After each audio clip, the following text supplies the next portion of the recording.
siku zote shughulikia mahitaji yao. Jamani, si sawa? Mbona hamna raha kabisa na mahitaji yetu? Usiogope, sikiliza. Yesu aliwalisha watu 5,000, akawalisha wengine, naandikwa watu 4,000, akawafanyia mambo, wengine akawafufua, wengine akawafanyia mazuri kweli kweli.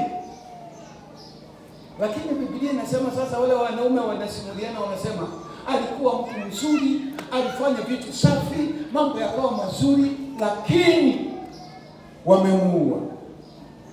Tumaini letu liko wapi? Wanaongea hapo.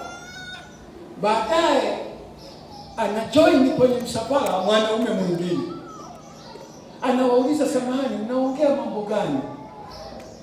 Wakamwambia, tunaongea tu mambo yaliyotokea hapa mjini, jambo linalotrend hapa mjini. Wewe hujui, mwanaume unakaa mjini hapa, uelewe mambo yanavyoendelea hapa.